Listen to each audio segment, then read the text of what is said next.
Hello, I'm Edward Lucas, and welcome to the CEPA event, Stand Up, Belarus ahead of the presidential election. I first went to Belarus in 1990, and I covered the 1994 elections, where I made perhaps the biggest mistake of my journalistic career, telling readers of The Economist that the people of Belarus seemed to want a change from the current leader, Vytis, and that maybe this newcomer, Alexander Lukashenko, was the guy to provide that change. Well, 26 years later, whatever it is, Lukashenko is still in power. He's no longer a newcomer. And Belarus has been described as the last dictatorship in Europe and a political black hole and many other things besides. But this election looks like being one of the most interesting in the country's recent history. We've seen candidates disqualified, public protests, an opinion poll that seemed to show that Lukashenko's popularity rating was a spectacularly low 3%. We're going to discuss the changing political landscape in Belarus, the factors shaping the future, and what, if anything, the West can do to support Belarus's democracy and sovereignty, which may not necessarily be the same thing. And I'm joined by four panelists giving their own expertise and insights into these questions. In Minsk, we have Katia, who is the director of the RFERL Belarusian Service Bureau in Minsk, one of a tiny handful of foreign journalists based in the Belarusian capital. In Britain, we have my CEPA colleague, Katia Glod, a long-time Belarus watcher, but also newly a non-resident fellow at CEPA. In Vilnius, Lithuania, we have Vytis Jurkonis from Freedom House, another very seasoned Belarus watcher. And in Washington, DC, we have Brian Whitnall, director of the CEPA Russia program, someone who's been covering Russia for many years, but also Belarus, and indeed testified to the Helsinki Commission in Congress in November last year on the Belarus elections and their implications. So welcome to all my panelists. We're going to talk for about half an hour and then hope to have some questions from people who are watching on YouTube, Facebook, Twitter, the other places where you can see us. And welcome to all the people. And thank you for those who've tuned in. So I'm going to go to Kastas first. In Minsk, what's the news? We've had another dramatic series of events in the last few days and possibly even the last few hours. What's going on? Hi everybody. Hi Edward. Well, actually, we are on the very final stage of the election campaign in Belarus, and yesterday the Central Election Commission announced 5 candidates who were officially registered for the 9th August bailout, including the Lukashenko and as well 4 of his rivals. At the same time, the Central Commission disqualified 2 of the thought to be the biggest or most serious contenders to Lukashenko, former bank manager Mr. Babarika, as well as tech top manager Mr. Tsepkala. In the evening yesterday, thousands of people across mostly Minsk, but as well as a range of other cities across Belarus protested peacefully, and scuffles broke out with police. I think over 300 people were detained, and many of them arrested, some of them harshly beaten by both special police riots as well as plainclothes officers. And today we see at this very moment a huge queue of supporters of 2 of the disqualified candidates, Babarika and Tsepkala, are queued in front of the Central Election Commissions, ready to appeal their disqualifications. So we, Radio for Europe, are doing live stream, video live stream at the moment, talking to people, and that's it at the moment. That's the new stuff going on in Belarus at the moment. Well, thanks very much for that, Kastus. And for those of us who live in free countries, we should always be very grateful that we don't have to make the sort of sacrifices that people do in Belarus to express their views. Katia, I'm going to go to you next. How much trouble is Lukashenko really in? Well, Lukashenko is certainly is in a lot of trouble. His recent electoral ratings have significantly gone down, although there are no independent polling organizations in Belarus. The last one Lukashenko kicked out in 2016. But according to some informal polls organized by independent media, Lukashenko rating was as low as 5 to 6%. The only indication, official indication that we have was a poll conducted in April this year, and we know that in Minsk his support rating was around 24%, which support rating is something that he had always had higher than his electoral rating. So based on that, and based on the fact that the situation is very bad economically in the regions, I would say that his electoral rating is probably below 20% even throughout of Belarus. Obviously, society is discontent. People want change, and this desire runs through many generations, from very young generation to the older generation. The economy is doing badly. And all that puts, of course, Lukashenko in a very uncomfortable position. But on the other hand, of course, his state apparatus is still working very well.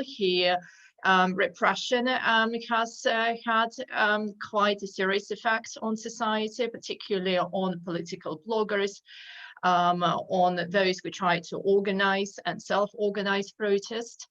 So Lukashenko is in trouble, but he certainly still has means at the moment to resist the popular opposition to his rule.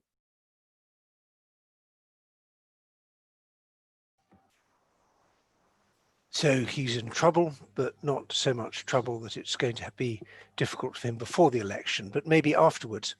Vytis, you are sitting in Lithuania, which is, to my mind, the country that follows Belarus most closely and has the best insights. I've always been really impressed with the quality of analysis from Lithuanian experts on Belarus. What do you think we should be looking more about what happens after the election rather than before? If the election is a foregone conclusion, Lukashenko will win by, if not by fair means, by foul ones. But then what? Yes, indeed. We are watching closely from Belarus for years, and I think that the point is to not focus only on the election day and see what's beyond there. Like, certainly, like as you've said, Lukashenko is rather nervous because it's not the usual opposition ghetto we are talking about. It's really a diversity of people. And I think the fundamental challenge for us, for Lithuanians, but generally for the entire international community, is to answer the question how to respond to that energy and to the population which demands change. Yet the repressive apparatus is in Belarus is so strong that it might be crushed. And we had splashes of energy in 2006, 2010, 2011, and the worst what might happen is the feeling of the defeat. I think that the energy out there is already signaling to us that it's not the usual day for Belarusians and for the regime, but as I see it, and I was advocating this kind of for years, saying like, let's focus on civil society. Let's think about how to help the society NGOs which are out there, like in a very restrictive operational environment. You know, we are talking about so much in the EU about the development of the civil society, and the question is like, it's not only enough to like give like one grant or the other to find some funding, but it's also important to raise the question that, you know, the restrictions for civil society organizations, independent media must be lifted, foreign funding, and also the fund-raising platforms as Mola, those need to be restored. I mean, even if we are not so the minimum task is to express our solidarity and be vocal of what's happening. But on the more practical note, I think that we need to get out of this dichotomy's geopolitical dilemma, Russia or Europe, and then Lukashenko or opposition, because what we are witnessing today is a huge amount of people out there in the streets and in the social networks, which are not necessarily the usual suspects of this traditional opposition.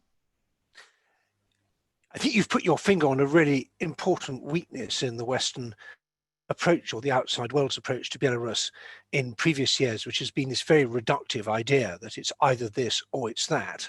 And particularly this idea that if you push Lukashenko too hard, you push him into the arms of Moscow. So therefore you should be nice to Lukashenko and get him out from Moscow. But then on the other hand, that means he beats up the opposition. So you should be nasty to Lukashenko to stop him beating up the opposition. And then you go back to the first question, but oh dear, we're being nasty to him, so we're pushing him to Moscow. And it goes round like a sort of perpetual pinball machine. But in a way, that the most unexplored aspect of this is what the real relationship is between Belarus and Russia, because it's on the surface, it looks very close. There's the Union state, the military cooperation, intelligence cooperation, economic cooperation, lots of, this perpetual discussion of maybe a common currency and so on. But in truth, it's a really much more nuanced and complicated relationship than that. So let me turn to Brian next and ask you, Brian, how is this election being seen in Russia? And perhaps more importantly, how's the aftermath going to play in Russia? Well, thank you, Edward. I mean, this relationship is indeed very, very complex. I mean, I compare it to a dysfunctional marriage. It's Lukashenko and Putin. First of all, personally, they don't like each other. Like, there's a lot of personal animosity there. Putin looks at Lukashenko like some savhoz, and Lukashenko looks at Putin as a gabuzhnik, right? They don't like each other. Their styles contrast, but yet they're stuck with each other. And the relationship has historically been kind of stuck in this two perceptions of what it's about. Lukashenko looks at it as transactional. I will be your friend if you pay me, right? And Putin looks at it as imperial. I am the czar and you are a provincial leader and you will do as I say.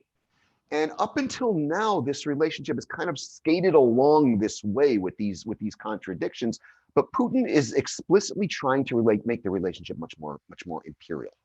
Russia's seeking a new air base in Babrusk in eastern Belarus that would station Su-27 fighter jets there. Lukashenko is clearly not interested in having this air base and has been resisting this.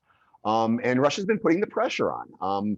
Sergei Shoigu a couple of years back proposed integrating the defense and security apparatuses of Russia and Belarus into a joint decision-making center in Moscow, a model that's been incidentally implemented in Georgia's occupied Abkhazia and South Ossetia regions. And again, Belarus, Lukashenko, to his credit, and for all his faults, and they are legion, he has resisted this. Russia began deploying mechanized military units near the Belarusian border in 2016. So this relationship, Putin is clearly trying to make it imperial. Lukashenko is happy to continue it as long as it is just transactional. And this relationship's changing in a broader context. As some of my colleagues have pointed out here, the relationship between the regime and the society is changing. And this is not unrelated to the changing relationship between Russia and Belarus. The old social contract in Belarus was that you got a minimal standard of living based on Russian subsidies in exchange for effectively passive acquiescence politically. Well, living standards have been falling as Russia has cut subsidies. According to the IMF, between 2005 and 2015, combined Russian subsidies accounted for up to 27% of Belarus's GDP. Since 2016, they account for just 5%. So you can imagine what that's done to standards of living inside of Belarus. And this has kind of upset this social contract. Lukashenko's absolutely inept handling of COVID-19 certainly also hasn't helped matters here. But also, really importantly, the relationship between the opposition and the regime is changing at the moment. Since 2014, since the Russian invasion of Ukraine, a critical mass of the opposition, and correct me if I'm wrong here, Kostas, because but what I've seen is that what appeared to be a critical mass of the opposition fearing Russian intervention seemed to accept Lukashenko for the time being as the lesser evil and seemed to prioritize sovereignty over over democracy. I'm sorry. I mean, one opposition leader said to me back when I was still at RFE at the time, imagine we pull off the miracle. Imagine we overthrow the dictator. Imagine we do the impossible. What happens the next day?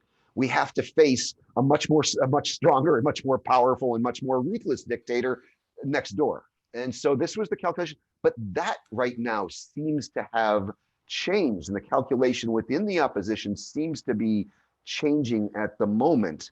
And I would agree, like what happens next is what we need to watch is what happens the day after the election. In terms of how this is, go ahead. Let me just, I'll come back to you in a minute, Brian, but let me just put that to Kostas, because you have two, I think you've characterized it very clearly. There are two threats. If you are a democracy-minded Belarusian, you want to live in freedom and prosperity under the rule of law. Well, you've got two problems. One's called Alexander Lukashenko and the other is called Vladimir Putin. And somehow you have to reconcile those two difficulties and decide which you mind about both. So Kostas, tell us, how are people in Belarus resolving this dilemma? What do they feel they're under a squeeze from Russia, or do they think that the problems with Russia can be put on one side while they deal with the problems of the actual regime itself? Yeah, I mean, I would agree with Brian with this, thesis of the lesser even. I mean, many Belarusians, pro-democratic Belarusians, still think that Lukashenko is lesser even compared to Putin. And even some very straight pro-democratic, old-fashioned opposition leaders saying during this campaign, like Zenon Pozniak is saying in immigration for many years, but still he's repeating, time after time that Lukashenko at the moment is better, comparing them, for example, to Mr. Babarika and Mr. Tsepkala with their so-called or links to Russia or their relations to Russian institutions, both governmental or financial, ADC. But as I see, like the newer generation of Belarusians and these people who are participating in this recent weeks waves of protests across different cities in Belarus, they're not so in support of this idea, because their point, Lukashenko is here for 26 years and they're all tired with him, and so their point is we need a new leader, and Babarika or Tsepkala or anyone else could be the new leader. It doesn't really matter whether they have any relations with Russia, doesn't really matter whether they have really toxic or acid links to Russia. Lukashenko is have to be gone, and here I see this two different kind of so that's very interesting. So from the point of view of much of the opposition in Belarus, getting rid of Lukashenko is a necessary but not a sufficient condition for change. But it's the sort of the first item on the agenda.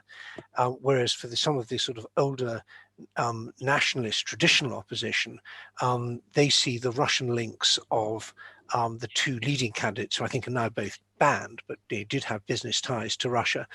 They would rather have Lukashenko as a bad Belarusian than as a superficially better leader with Russian connections or presumed Russian connections.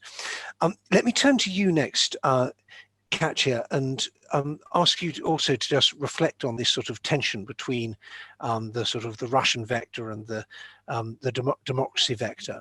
Do you think that after the election, if Lukashenko cracks down, as is fairly likely against the inevitable protests, do you think that we should then, will we see Russia licking its lips at this, supporting the demonstrators and saying, yes, Lukashenko is very bad, he's got to go? Or what's your forecast for after the election? Yes, thank you, Edward. Well, I certainly think that for the Kremlin, it would be a very good situation. It would be in the Kremlin's interest to see very battered society in Belarus and very battered Lukashenko, certainly battered already economically, because the Belarusian economy is so much tied to the Russian support, and once support is not there, the economy cannot function properly, but also being battered by civil society. So from the Kremlin perspective, I would imagine it would be a wonderful situation when they would come to him and say, okay, well, you give us, this particular asset, one of your tractor factories, or you give us your potash mine, or you give us, your oil refinery, and we come there. And so I think that this is where Russia is looking at. I think it's more looking at trying to get some economic control of Belarus. I do not think that the Kremlin would invade Belarus, speaking bluntly, because it would lose its soft power in Belarus, and the society in Belarus is to some extent pro-Russian, and it's completely different from how the situation, for example, is in Donbass or is in Abkhazia or Ossetia. So therefore, I think the Kremlin is looking more at the economic control of Belarus. And certainly for Lukashenko, that's a very worrying point. For Belarusian society, I would argue that Belarusian society is not necessarily so much against having or ceding some economic control to Russia. And this new type of civil society opposition, which has been emerging through Babariko campaign team and through CEPA, they actually understand very well that it was Lukashenko who tied Belarus to Russia, tied Belarus economically to Russia, and Babariko exposed it very well in all his interviews, even before he announced his candidacy, his presidential bid. And so obviously the Belarusian society, I think the new layers of society, not the traditional opposition who are queuing up today, many of them, by the way, it's people who work in Russia. This is my generation, so I know it so well. It's people in their early 40s who wanted to develop their business or career in Belarus, and due to various hurdles, they were not so able, and many of them did work in Russia. So they don't consider, in my view, Russia as being such a big danger as the traditional or the nationalist opposition does. So therefore, I fully agree with Kastus that I think that for this society, the first item on the agenda is to get rid of the undemocratic regime of Lukashenko, and any way of ceding control or giving away some of Lukashenko control would certainly be welcomed by them. But coming back to your question, yes, Lukashenko will be very, very vulnerable, and the pressure from Russia will definitely intensify after the election, and we'll have to see how civil society will be reacting to that. At the moment, I think we are really seeing this, progress and leaps and bounds of civil society in Belarus, trying to mount various campaigns. There are the teams of the candidates who are organizing it, but a lot of it is self-organization, and depending on how creative civil society will be, what various avenues and means of non-violent resistance they will find, a lot will depend what the outcome of post-election will be for Belarus. Well, I'm very pleased that you've highlighted this. I think there's always a tendency to look at Belarus as if it was an object of other people's political impulses rather than as a subject. And I think that the way in which the Belarusian society is now sort of front and center of the discussion is well overdue and represents an important political evolution in the country. And I was trying to imagine if you had these Belarusians now, these Belarusian voters, and but with the choice of 1994. I think it's extremely unlikely they would have been persuaded by Lukashenko's brash but rather sort of superficial anti-corruption message.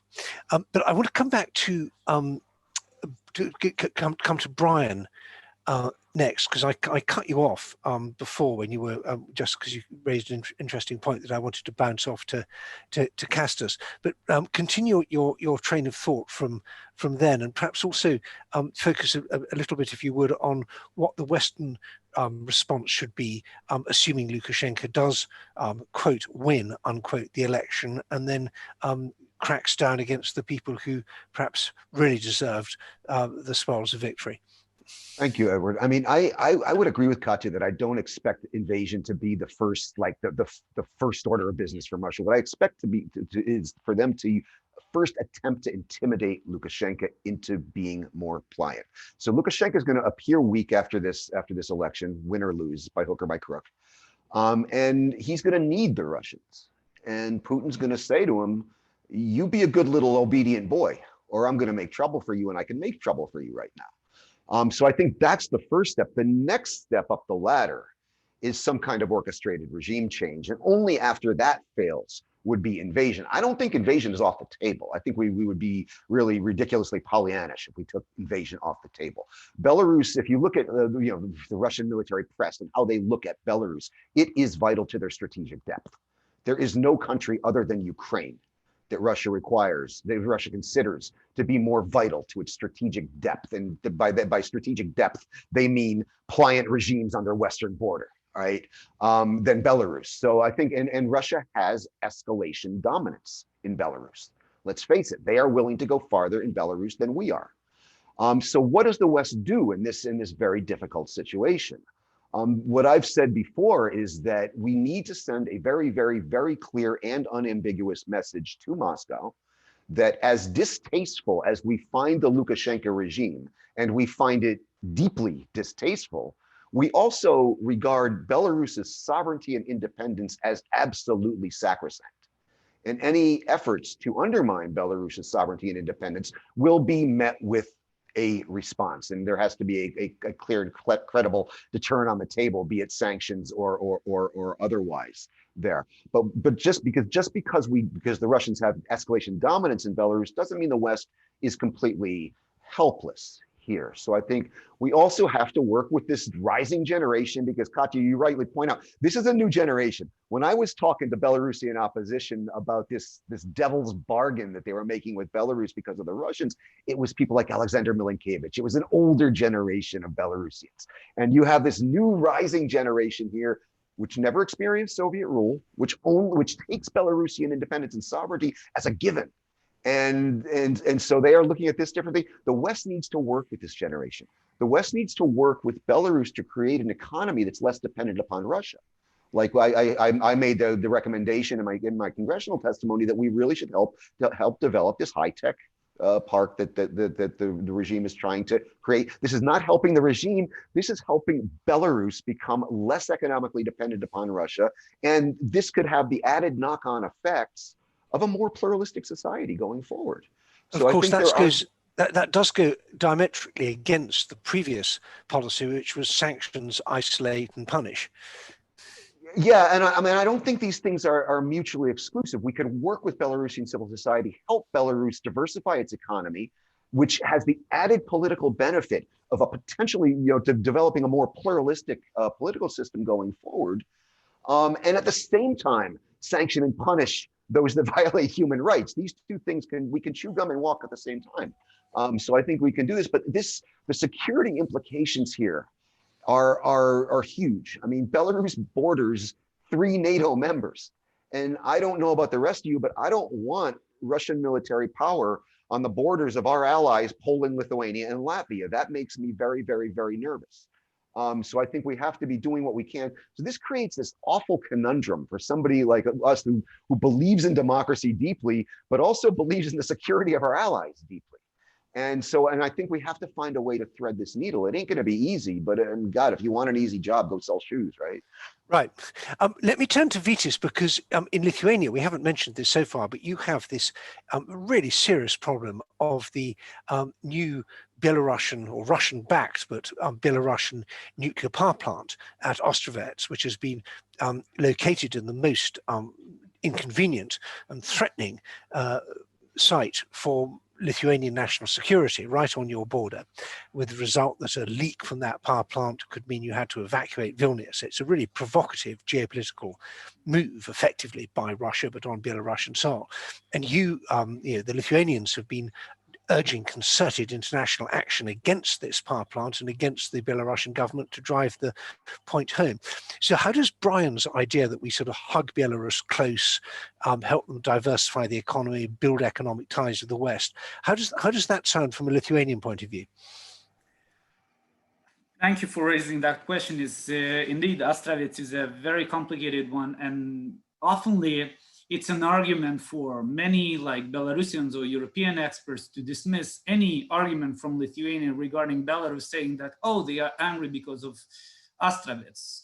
You know, first of all, let me say this. I think that the formula, like in Belarus, when it comes to the Belarusian population, has changed from who else, if not Lukashenko, to anyone but Lukashenko, and that's important. Second point I want to make is that Kremlin, in fact, is not willing to see the change, or to dismiss Lukashenko. Because just imagine what kind of a signal that would be if this authoritarian leader, who was there for 26 years, you know, is like out. It's a much stronger signal than 40,000 protesters in Khabarovsk. You know, that's not what Putin wants to see. So, you know, and to be honest, if we compare 2010 and 2020, now Russia is simply observing the situation, while in 2010 there were movies, like Lukashenko movies. So back then Kremlin was pushing.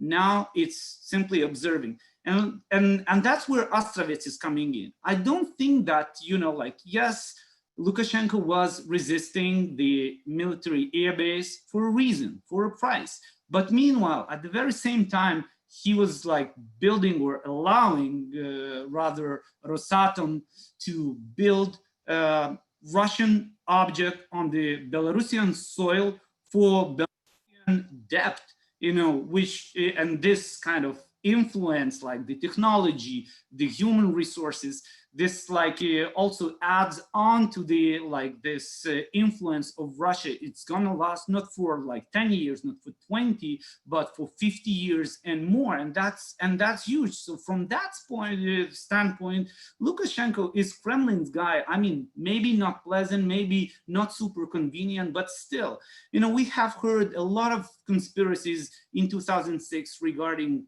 candidate Kazulin, in 2010 be it Sannikov or Ramanchuk. It's in the like regime's playbook to like say that everyone else is the Kremlin's guy. Meanwhile, Lukashenko is the guy where Kremlin invested to him like for years. So, you know, and I think that what we need to like focus on is the will of people, and the people are clearly demanding change. Thanks very much indeed for that. And I'm going to turn over now to some questions from the audience, although we could continue this discussion for some time, and I'd quite like to come back to you on some of those points, particularly this idea that you can almost any politician in Belarus can be accused of being a stooge of the Kremlin. This is, I think, is one of the first lessons that I learned. And you mentioned only some of the politicians to whom that accusation has been attached. There are many more. I've noticed we've so far in the discussion always just referred to Lukashenko as if he and the regime are simultaneous. And of course, that is a result of the destruction of institutions and the narrowing of his inner circle that we've seen over the last 25 5 years, with more and more seemingly really important people being chucked overboard. But we've got two questions in the audience now which touch on this. One is from Valeria Yegesman from Voice of America, which is how robust is support for Lukashenko among the security services, the police and the elites? Could they change sides? And then a related one from Austin Matthews, who says, what's the effect of the Rumas-Golovchenko cabinet reshuffle? And where does Rumas go from here? Now, for those of you who don't follow Belarusian politics, perhaps as closely as you should do, on the 4th of June, there was the Prime Minister was fired, Sergei Rumas, and he was replaced by Roman Golovchenko, or Golovchenko. So I'm going to go, I think perhaps that's one for Katia, first of all, with your knowledge of the Belarusian elite, which you've written about for us on the CEPA website. So the role of the Siloviki, the security elite, how loyal are they? Could they switch sides? And what's the significance of the reshuffle? Yes, thank you very much. These are indeed very important and interesting questions. If we speak about the core state apparatus, let's say the top level of the government, I think they're very loyal to Lukashenko. Obviously, we have now Siloviki controlling the main agencies. We have the former KGB deputy boss, the head of the presidential administration. We have Golovchenko, who was in the past with the Security Council and the military industry, and also is basically a Siloviki guy. He's now the prime minister. We have also the head of the State Control Committee, who is also from the KGB and who is now running this case against Babariko. So this, well, and obviously we have Lukashenko's son. We should not forget about him, who is national security advisor to his father. So I think Lukashenko very cleverly, in a very cunning but old Soviet way, basically built around him this resistance and support within the regime. And Siloviki, I would say they are fully on Lukashenko's side because they paid enormously, and the last sort of substantiated rumor I heard that it was rising up to 10% of the GDP that the close security personnel is being paid. We should, my second point is that we should also remember that during Lukashenko's 25 years of rule, he has built many more security services that we are not aware of, that he built from scratch. There is no particular legislation covering their work. Some are obviously within the legal field, like presidential security service, presidential personal security service, but there are many more which just, do not exist on paper. So the security services are very well controlled, well paid, and there are many of them.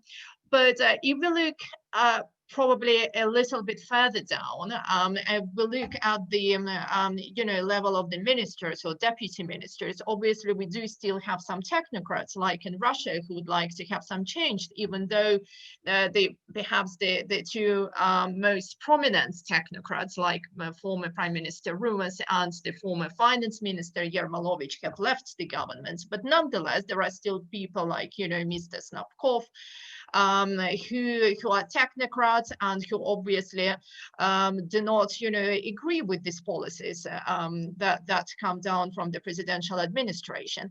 So if civil society tries to build peaceful resistance to pressure the elites, I think we could hope that at some point there will be a certain further fragmentation. We have seen already the fragmentation of the business elites in the face of Babariko and Tsepkalo, the two candidates. We have also seen artistic, creative elites supporting civil society, musicians, sports people, TV presenters who had to quit because they voiced their support and discontent with the behavior of the Siloviki. And very interestingly, my last point of that is that at the very level, very low level of the state apparatus, you know, chinovniki, public officials within the local administrations, municipal level, district level, I actually hearing a lot from people that there is a lot of tension, a lot of disturbances happening. These are the people who are forming the election commissions, and even though we've seen that all the election commissions have been formed without, you know, representative of the opposition candidates, nonetheless, when these representatives of the opposition candidates will talk to these very low-level functionaries, they hear a lot of support. So I think there is definitely some rumbling going on at this very low level. To sum up, the support, the apparatus is still strong, but not as, but it's not, there are certainly some cracks which civil society should take advantage of and build their support. I did not speak about the effect of the new government, but I can say more later if you want me to. Yes, well, perhaps the fact that we skated over the new government is a sign that it doesn't really matter, we'll try and squeeze in a mention of that later on. But I just want to touch now. We've talked at a kind of high political level, but I think it's worth remembering that there are, you know, individual people acting bravely and paying heavy prices for their bravery. This is not a new phenomenon in Belarus. We had the 4 people who were disappeared by Lukashenko almost 20 years ago. But we've got 2 questions from the audience that touch on this. One is from my friend Martin Schvanas, who says, a question for Kastus: how have the Belarusian authorities reacted to efforts by independent media to report on the campaign? We know FERL reporters have been detained at recent protests. I saw on Twitter just now live footage of someone from the Belarusian radio station being taken away. And then there's a broader question, which is there anything we can do to help political prisoners in Belarus and prevent human rights abuses? Now, of course, Lukashenko did release quite a lot of the most prisoners, but it might be worth in and seeing, Kastus might be able to tell us also what the status is of other political prisoners.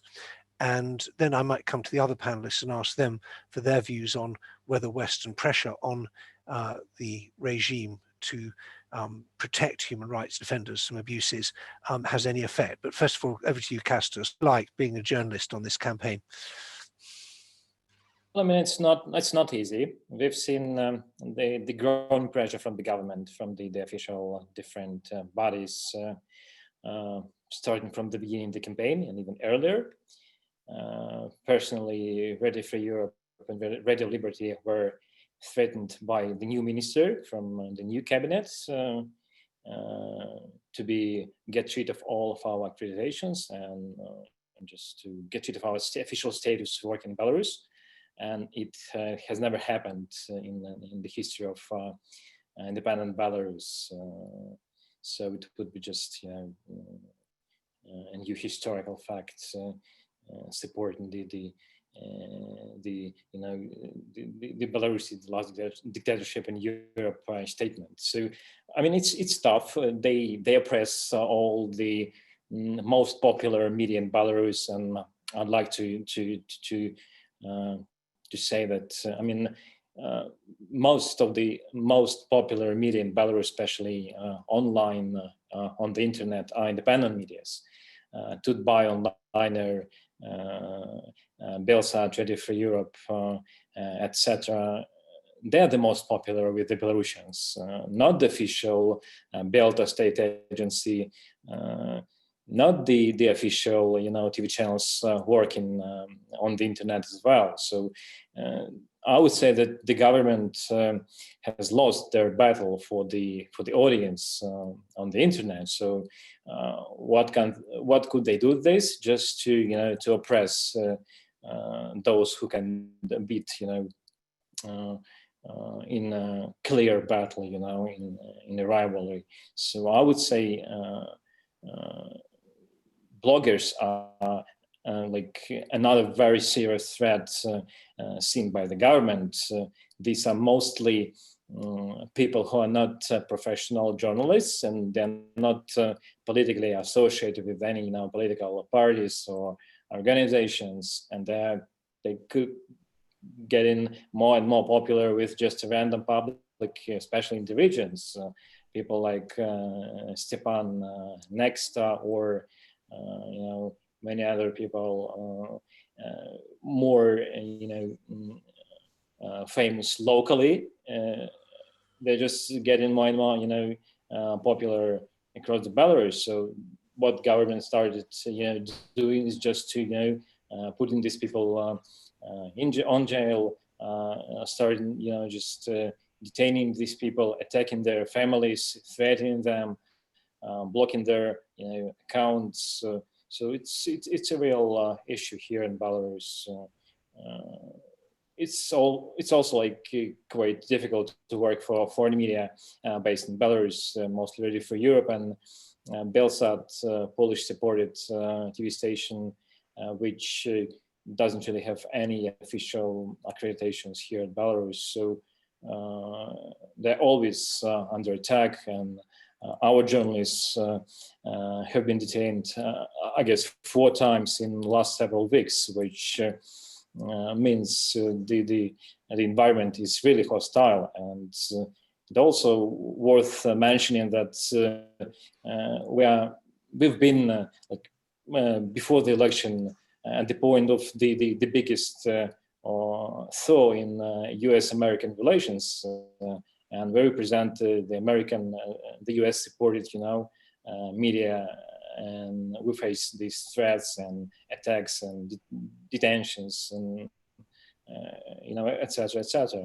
It says a lot about overall governmental position towards independent media in Belarus.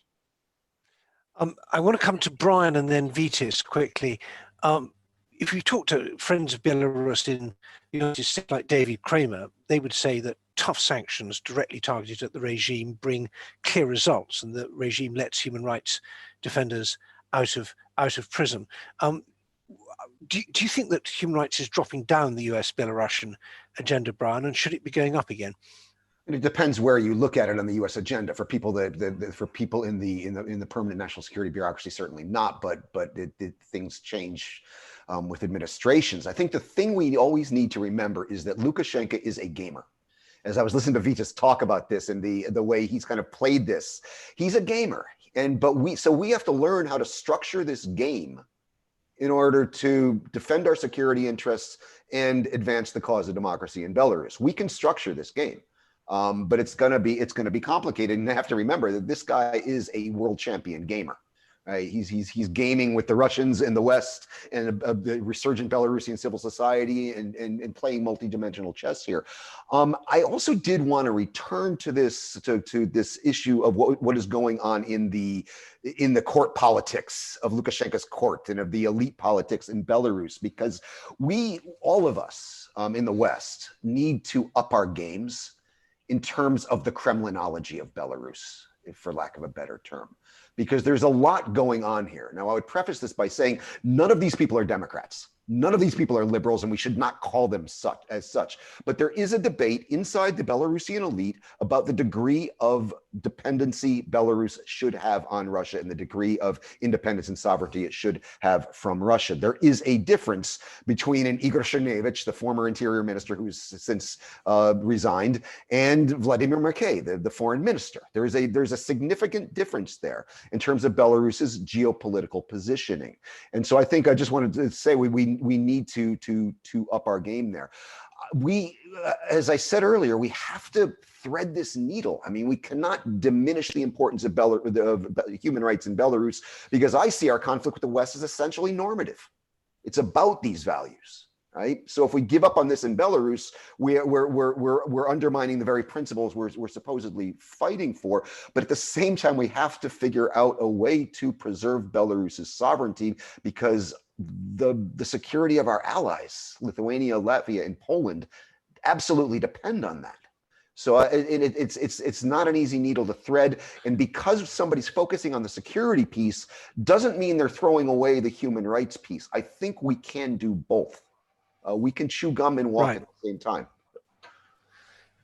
Well, I think this is if anyone can do this, it'll be the Lithuanians, because you have such a sharp border between freedom and unfreedom on your western border with Kaliningrad, but also between freedom and unfreedom on your eastern border with Belarus. And you also have a lively Belarusian expat community in Vilnius, and of course the European Humanities University, which is very Belarusian focused there too. So you're a centre of emigre Belarusian intellectual life, and not for the first time, for those who remember Francis Skorina's printing of the first Belarusian Bible in Vilnius a few hundred years ago. So quickly from you, Vytis, because we are slowly running out of time. What can we do to help the political prisoners and human rights defenders in Belarus that doesn't clash with our other strategic objectives? Or maybe it should clash with our other strategic objectives. Thank you, Edward. Numbers of the repressions, if we calculate them starting from like May, are already higher than in 2010.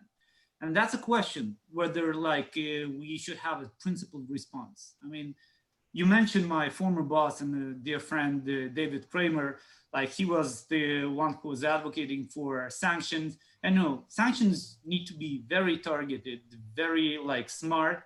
I mean, we cannot cut off, you know, like, or say that no trade with like Belarus whatsoever, because, you know, the Belarusian economy is like a drug addict relying on the subsidies from Russia. So at some point, there's gonna be change.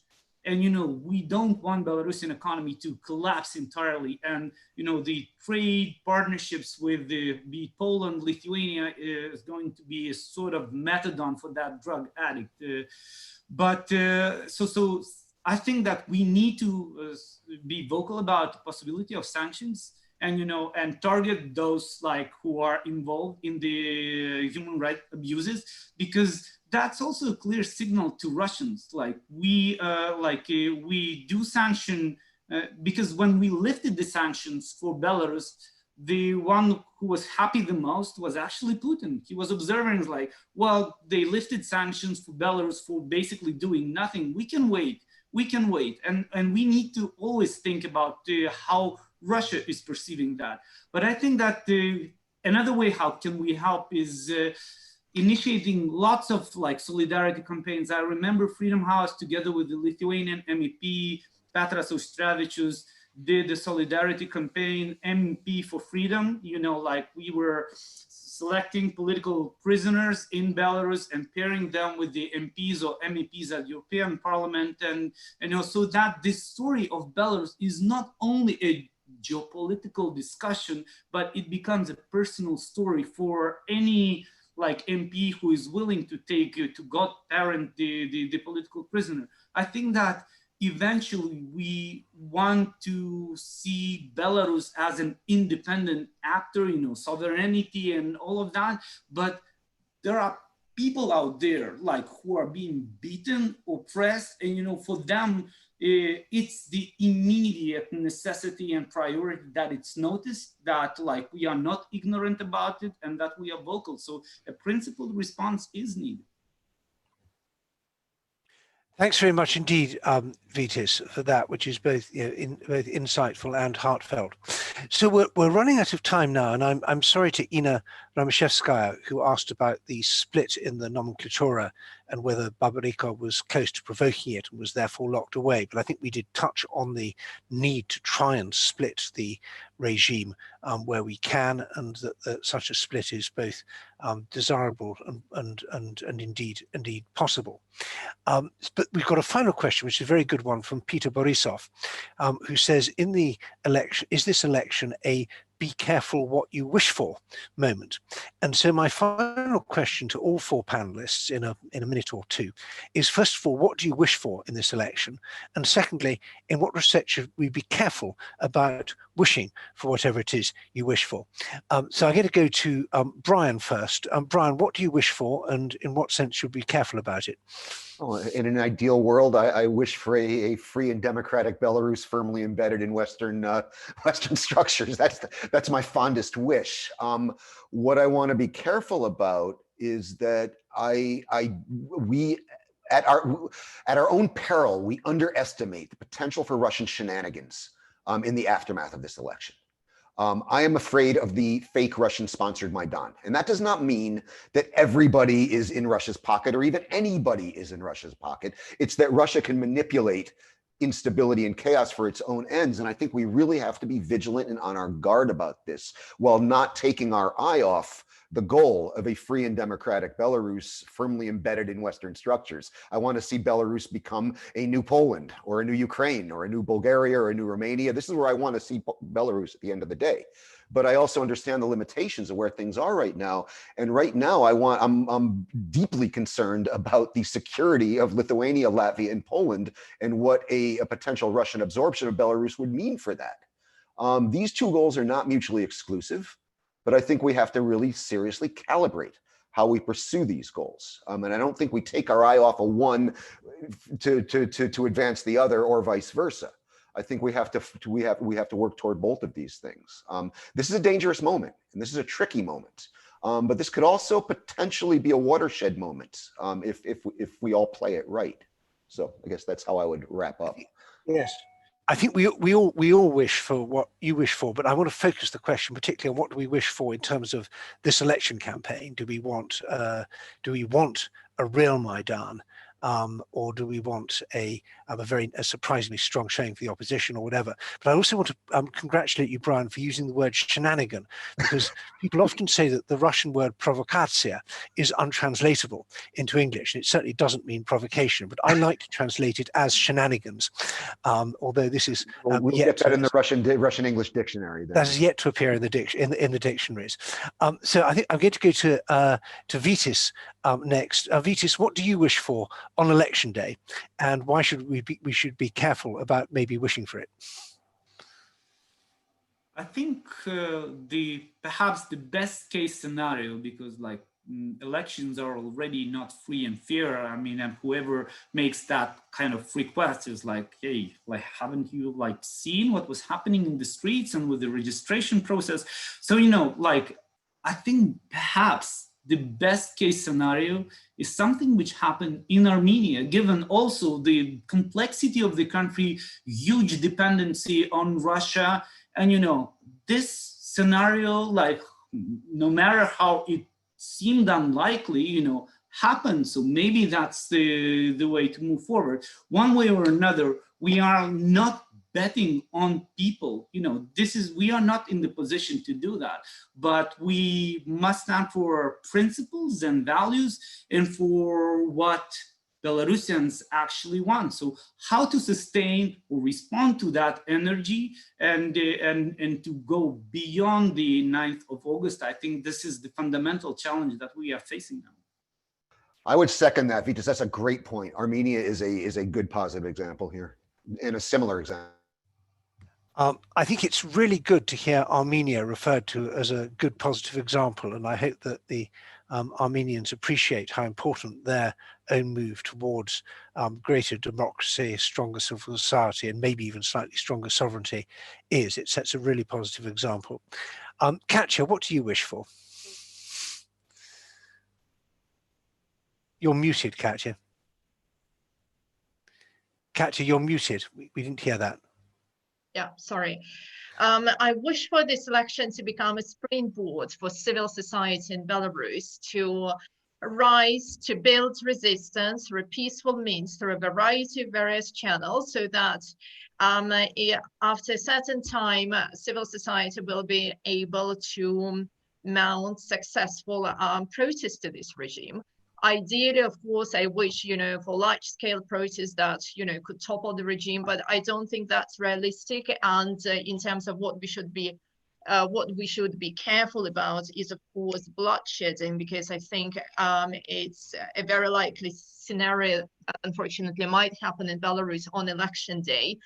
And the literature on resistance, on peaceful resistance, on political resistance tells us that in order to achieve change, in most cases, you require a 3.5% threshold, which in the case of Belarus would be around 350,000 people. I do not think that this is the number of people that we could see on election day in Belarus this year, but I'm definitely seeing that I'm definitely seeing this resistance growing, and I wish for, in several months or several years, we will have great many people attracted to the cause of peaceful protest and peaceful resistance that will be able to achieve political change in Belarus. Thank you so much for that, Katia. And our final word goes to Kestis Lashkevich on the ground, actually in the country that we're talking about. Kestis, I guess your first wish is that you don't get arrested between now and polling day, but more broadly, what are you wishing for? Yeah, thank you, Albert. Well, first of all, of course, we want a free and democratic elections, but we then hope we'll have it. So I wish personally, most of the alternative forces, find like a common language, to find some new structures, new ways of battle, against their, common enemy.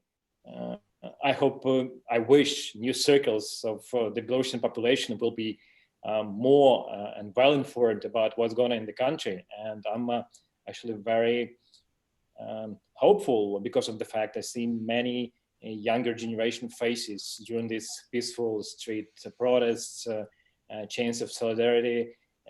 These people have never been seen during any opposition, traditional opposition activities. And now they're here and they don't really afraid of the police forces and the Lukashenko threats. And you have more of these people in Belarus and across the Belarus, and we also want to have to feel the support of the Western society, of course, to feel the support for the civil society organizations, NGOs, independent medias, bloggers, which are absolutely new phenomenon in Belarus, which is very specific comparing to all the neighboring countries. I would say that's it. Super. Well, thank you so much. And I think this is the absolutely key point, the takeaway from the discussion. We don't really know what's happening inside the regime. We don't really know what's happening between the regime and the Kremlin. We don't really know what works in terms of Western policy. But what we do know is that Belarusian society is changing. The regime may not want to change, but the society is changing. And I think that the takeaway is that change is inexorable. It's like a locomotive going forward. And sooner or later, it will pull. As the society changes, it will pull the state with it. And that is, although the immediate prospect may be quite gloomy in terms of repression and election rigging, I do think that's an optimistic note to end on. So I want to thank, first of all, the panelists, Katia, Glod in Britain, like me, Vytis in Vilnius, Lithuania, Kestis in Minsk, and Brian in Washington, DC, and also to thank CEPA for putting this on. And I'd like to ask those who are listening and watching on the internet, please do drop by on our website and see the stuff that we've written about Belarus, some excellent pieces by Katia. More is coming, and we keep this country very much in the center of our vision. And although it's really interesting writing about all the gloomy stuff, it'll be even better if we can write about some nice stuff in the months and years ahead. So on that note, thank you very much indeed from Edward Lucas here in Somerset and from CEPA.